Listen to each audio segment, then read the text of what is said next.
Welcome to the 13th episode of the 1796 Podcast, a monthly podcast that features exclusive interviews and in-depth news about the Tennessee National Guard and the Tennessee Military Department. The 1796 Podcast is produced every month by the Airmen and Soldiers of the Tennessee National Guard Joint Public Affairs Office. I'm Lieutenant Colonel Malone. And I'm Captain Hall, your co-host of the 1796 Podcast. On this episode, we will hear from the commander of the 164th Airlift Wing, Colonel Brandon Evans, who will share his experience leading one of the nation's top airlift wings. We'll also hear from Colonel Cory Kinton, the commander of the 194th Engineering Brigade, who will tell us more about this incredible mission. And of course, we'll brief you on the latest and most important news impacting the Tennessee National Guard in our Tennessee B.L.U.F news segment. But first, the 1796 Podcast sits down with Colonel Brandon Evans. Well, listeners of the 1796 Podcast, we are so thrilled to have with us today. I say have with us, but we are actually with him in Memphis. We are at the 164th Airlift Wing at Memphis International Airport. And we have with us Colonel Brandon Evans, the wing commander. Sir, welcome to the 1796 Podcast. Thank you. Happy to be here. We are thrilled to have you. First off, tell us a little bit about yourself and how you came to be the commander of the 164th. Sure. Well, I like to say mostly a Memphis native. I was actually born in Dallas, but moved here at a pretty early age. So here in Memphis, grew up high school, and for me, I guess it started with getting into the military. I was attracted by wanting to be a pilot and fly in airplanes, and living here locally, didn't know of a lot of options. So honestly, I was attracted to the military by the desire to fly. And so that led me eventually to the Air Force Academy for 4 years out there. And then I served active duty for about 9 years, flying C-21s out of Andrews Air Force Base, C-5 cargo out of Dover Air Force Base. And subsequent to that, after about 9 years of active duty, happened to meet a lot of the Memphis folks as they were transitioning from the 141 to the C5. Mm-hmm. So got plugged in with the unit that way from active duty and just worked out a Memphis guy coming back home. I was able to get into the unit here at the 164th, flying the C5, and worked in ops, worked several of our operations offices and jobs throughout operations, flight commander and different positions just over the years. And from there, just kind of worked the normal flow up: ops officer, squadron commander, group commander, and then vice wing and wing commander. Awesome. And sir, you've been in the office now, and you've been in the chair for about 10 months. How's it going so far, and how's the experience been as wing commander? It's been going good. It's awesome. It's I get that question from time to time, and I'll say the leap from group commander to wing commander is much larger than from squadron to group. Mm-hmm. And so that perspective has been very interesting. One of my takeaways is we've always heard, the people do the mission and how important the people are. And you just really realize it because there's so much I can't do. So much, there's a big learning curve of understanding other things or what other organizations are doing. And so you realize the value of having good people in those positions to take care of those different things and jobs, and so that's very important. You realize that from this seat. So we often hear mission first, people always. You talked about the people. Tell us a little bit about the mission. What is the main mission of the 164th Airlift Wing? So we are an airlift wing, and that falls under one of the Air Force core competencies of rapid global mobility. And just in simple terms, it's the ability for us to pick up and move troops, material, anywhere in the world. And, here at Memphis, we operate 8 C-17 aircraft, operate and obviously take care of the airmen that train and maintain and support that mission around the world. So that's our primary mission. Of course, as with any other organization, we have other support functions. We have our security folks and our CE folks that certainly take part to support disaster relief and things like that I think most of our our wings in the state participate in. And the 164th has actually been in the national news for the past few years several times, both with the COVID-19 response. The Memphis aircraft were some of the first to bring test kits back to the United States from Italy, and then obviously with the Afghanistan withdrawal. What's it like? What's it been like for the 164th to have such a national profile, and how have the airmen on base reacted to that?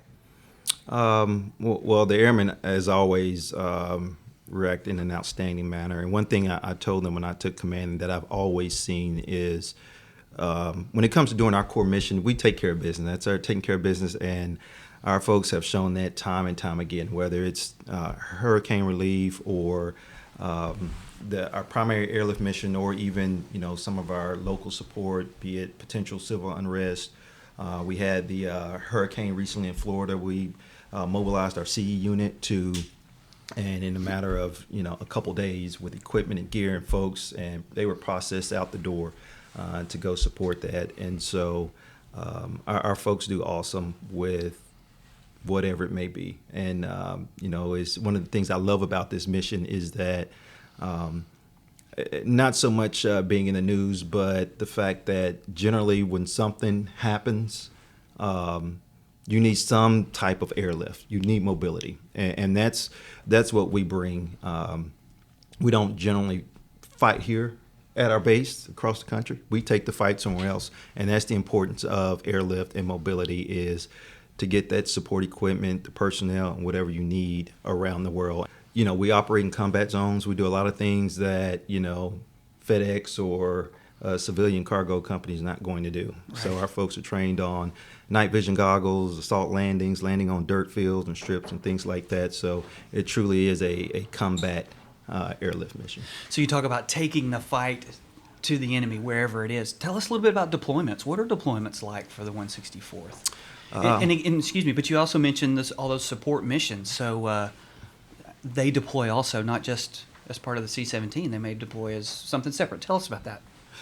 Probably similar to the other wings. We, operated on the RCP here recently. I think last year we deployed approximately 150 or so members that deployed around the world, and then most of them have returned. At any given time, we probably have a few people always deployed somewhere, but we do have our buckets that we do larger groups of our members that deploy. We do not, now as we transition to the F4G construct and get ready for, what may be ahead, that could change, but we historically don't deploy an airplane and the wing as a whole, as you may see on active duty or active duty C-17 units.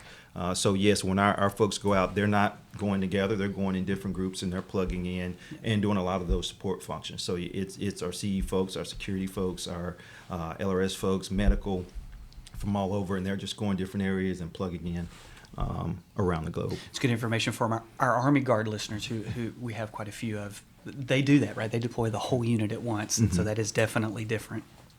And sir, you mentioned a moment ago about the importance of strategic airlift as it relates to the United States' national security interest. Can you walk our listeners through what that actually means? Oftentimes when we think about deployments, and especially civilians think about the way the military moves, they don't think about all the different components that are required to actually get individuals and equipment across the ocean or into a combat zone. So can you talk a little bit about what that actually means?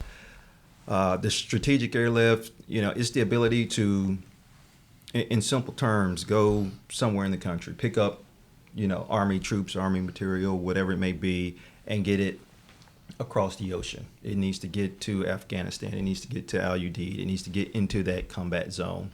And so the ability to do that over a long range is primarily what kind of distinguishes the strategic from the tactical, which tends to be a lot of intra-theater, which your C-130 may do, a lot of smaller lifts moved around in country there. And so, and one of the things with the C-17 is it almost serves a dual purpose. It can also fulfill some of that intra-theater tactical lift as well as the strategic long-range moves. So you talked about moving things intra-theater and from theater to theater. What might be the most unusual or the most interesting cargo you have flown in a C-17? People generally find we do what we call banner missions, which are presidential support missions. So anywhere the president goes, there's several C-17s and sometimes C-5 aircraft. So obviously the Beast president's limousines and Secret Service vehicles, I think a lot of people find that interesting. For me, I think helicopters, my personal, I think it's just the idea of taking one aircraft, putting it inside of another aircraft, and flying it somewhere. So in preparation for this interview, we were reading about your background and read that you were inspired by both your father and by the Organization of Black Aerospace Professionals. Can you tell us a little bit about those two inspirations in your life and in your military career? Well, my father and really both of my parents, my father and mother, they were just instrumental in kind of helping me stay on a path on the right track. Fortunately, I was in a good position thanks to them to be able to get into the academy and take advantage of some of the other opportunities that came along. The Organization of Black Aerospace Professionals, those were individuals I met. That's a group I still work. They do several things, but work with youth and try to get underrepresented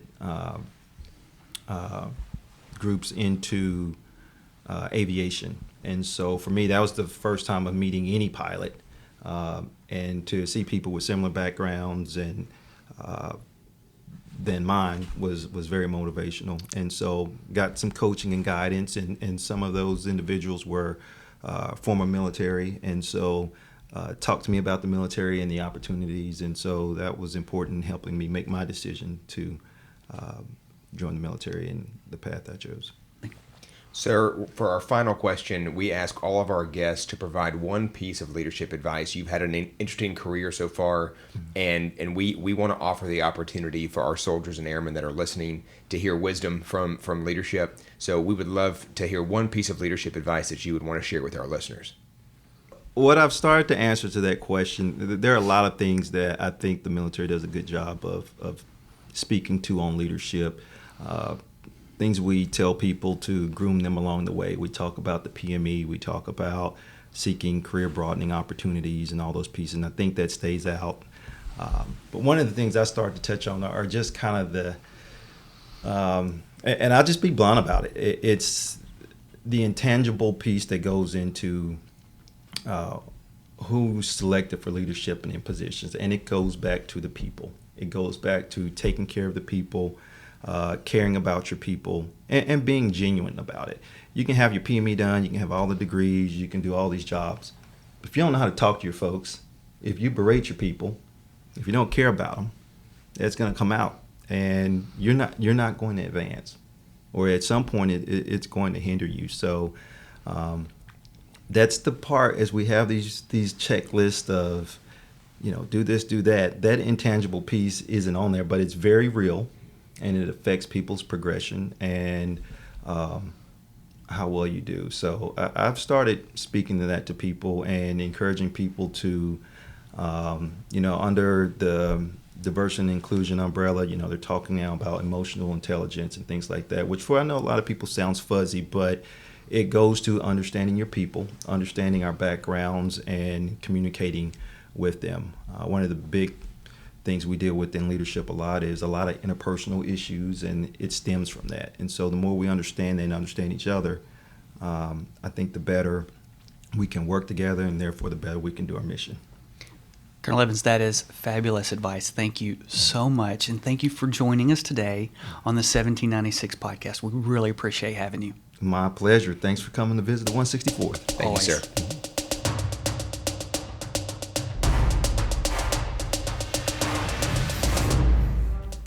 In this month's Tennessee B.L.U.F, preparations are underway for the Tennessee National Guard to participate in an international joint readiness exercise in Bulgaria. Thracian Century 2023 will include more than 170 military personnel from the Bulgarian Armed Forces, the Hellenic Air Force in Greece, and the Tennessee Army and Air National Guard. The exercise will focus on developing and improving skills for all three nations, including combat medical care, aircraft fire rescue, logistics and sustainment, aeromedical evacuation, and weapons training. Thracian Sentry is just the latest of decades of partnership between Tennessee and Bulgaria, made possible by the State Partnership Program. And in other news, the Tennessee National Guard is launching a new program entitled Integrated Primary Prevention, which specifically targets the prevention of violence and self-harm. Following a Department of Defense mandate, the Tennessee National Guard has created a workforce for the state that will be responsible to work with military leaders at all levels to address risk and protective factors. To learn more, please contact Mr. Jim Saunders at 615-347-7210. And finally, spring 2023 marks the 20th anniversary of the 2003 invasion of Iraq. Over the course of the war, the Tennessee National Guard has played a critical role, both in the air and on the ground. Thousands of soldiers and airmen have deployed to the Middle East over the past 20 years in support of the mission. We honor the Tennessee National Guardsmen who lost their lives in defense of our nation, and we say thank you to the Guardsmen, both current and retired, who served in theater. That's our Tennessee Bluff for this month. Up next, the 1796 podcast interviews Colonel Cory Kinton. Thank you, Captain Hall, for that news update. Well, Tennesseans, listeners of the 1796 podcast, we are in the Joint Operations Center at Joint Force Headquarters. And I say that, so if you hear some noise or something goes on in the background, that might be what you hear. But we are thrilled to have with us today Colonel Cory Kinton. Now, he is the commander of the 194th Engineering Brigade. Sir, welcome to the 1796 podcast. Well, thank you.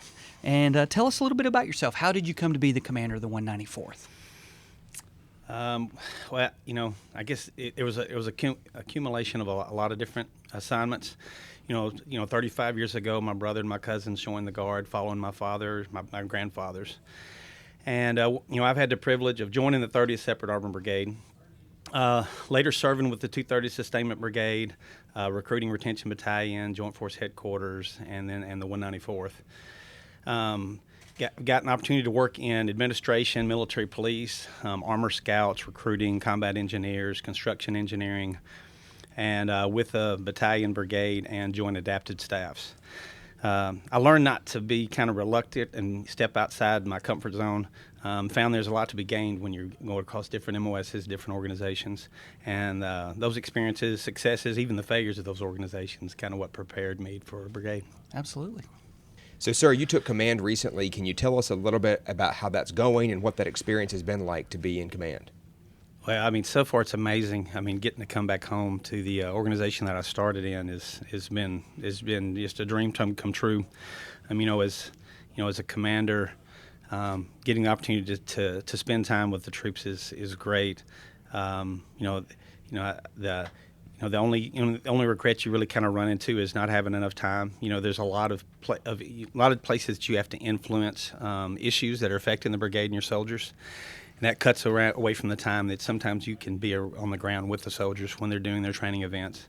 But it has gone extremely well so far in every area. So been very tickled. The troops have done extremely well. We've set some high standards on readiness, especially in strength management, and they have come through and done an amazing job.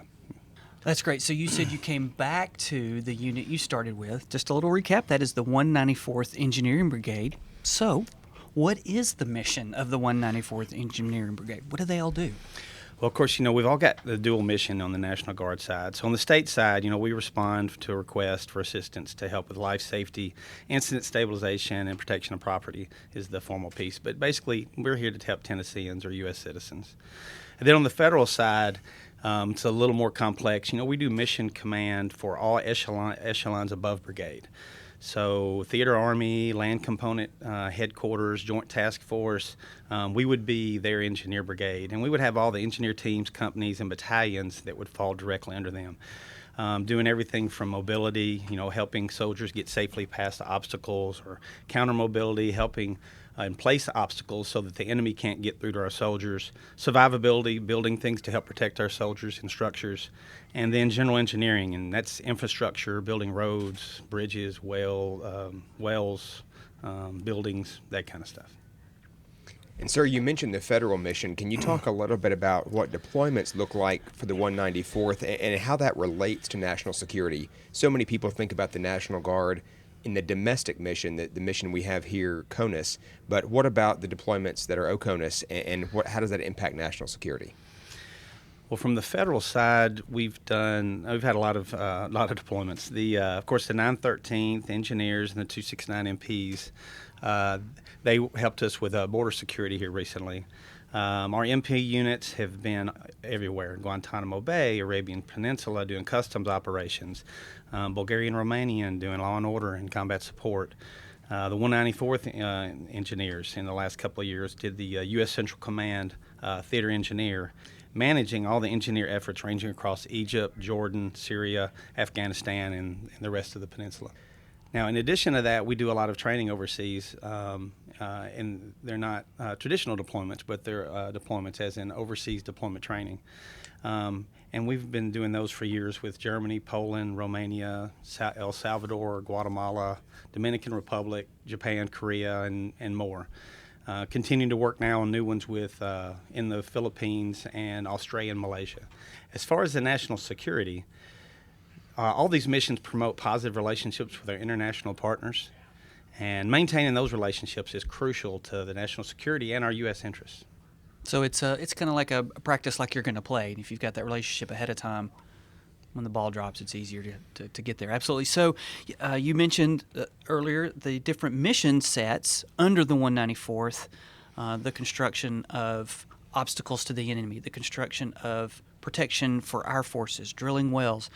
You also have a lot of military police under the brigade. I would imagine all of those are heavily called upon during a natural disaster. Now, it be that a man-made disaster like a civil disturbance, I guess that's a disaster, or a tornado or something like that. So what's that look like? How does that work? How do we respond to those? Well, you'll see 194th is deployed for DISCA more than anyone else in the state because we've been made perfect for supporting Tennesseans. Mm-hmm. We provide water distribution, point and area support, supply distribution, sandbags, operations for flooding, high water vehicles, debris, load, and haul. We can clear routes. We cut trees. We run debris dump sites. We do law and order. We do civil unrest. We can run shelters and welfare checks, and we do limited bridging operations. We do really a full gambit of all the things Tennessee needs when things go bad. So our organization's unique mix of MPs and engineers, logistics, and mission command makes us a great asset for all of Tennessee. Absolutely. And I know you've done that recently in Waverly and on the state capitol, and all those are in recent memory. So. Oh yeah. So we, and of course, the mission in Memphis. Mm-hmm. There were some potential riots there that we were helping to mitigate. The hurricanes and Ian and Ida, our troops were there. The Waverly flooding during the major riots across Tennessee. We were helping protect Tennesseans everywhere from Memphis to the state capitol to Chattanooga, all over Tennessee. We've worked all the inaugurations, all the presidential debates in Tennessee. We just had a heavy role anywhere Tennessee needed us. Well, I'm appreciative of that.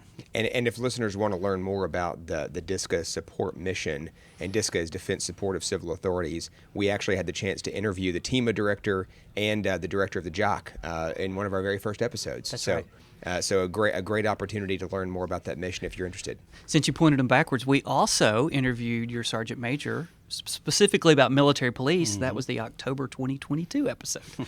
That's right. So, sir, if you had the chance to talk to a potential recruit, let's pretend like there's one listening right now. We certainly hope there is. What's your quick speech to get them to enlist in one of your units, and what makes the 194th so special and the one that you would want them to join? Tennessee and the 194th, as far as the Tennessee National Guard as a whole, I try to pitch for us, people to join and serve. I mean, you've got 0.7% of the U.S. citizens are serving now, and 85% of service or 70% of service members come from service families. Mm-hmm. So it's a very small pool, but everybody should take the opportunity to serve. And the good thing about serving with the Tennessee Guard is you can maintain your job, you can maintain your life with your family, and you can still get to support your community and your nation. It's also where you can be paid to learn new skills while you continue to work in the private sector. It's where you can keep your ties and responsibilities to your community and while you're still getting military benefits for your family. And this command, what we try to make sure we emphasize on to all our commanders is we want to make it as easy on our soldiers to serve as possible. So we work with the employers, we work with the family. If they have events that are contrary to what we've got in training, then we let them out of the training to go take care of those things. And when there's times that we really need them, like when there's a disaster or if there was a war, then that makes it easier for them to be there when we need them. That's awesome, sir. Thank you for that. I'll sign up. Put me in the 194th. We ask all our guests on the podcast, particularly those that have some experience under their belt, what's your one piece of advice or leadership advice that you would share with the airmen and soldiers that are listening? Two things. So one, if you care about your soldiers and your mission, when your actions show that you care about your soldiers and their families and their jobs and their future, when it's time for them to extend, they'll remember that. And they'll remember it when the mission gets difficult, and they'll emulate that when they're dealing with their soldiers. The second piece is a good work ethic. So if you work till the job's done, let your soldiers see that you're willing to do what you're asking of them. That work ethic is infectious. It makes the organizations more capable, more competent, and more efficient. Just better overall. Colonel Cory Kinton, thank you so much for your time today. Thank you. Thanks, sir. Thanks for listening to the 1796 podcast. If you like what you heard, please consider subscribing, sharing this interview with friends, and giving us a 5-star review. The 1796 podcast is produced by the Tennessee National Guard Joint Public Affairs Office. For more information, please visit www.tn.gov/military. And thanks for listening for one complete year of the 1796 podcast.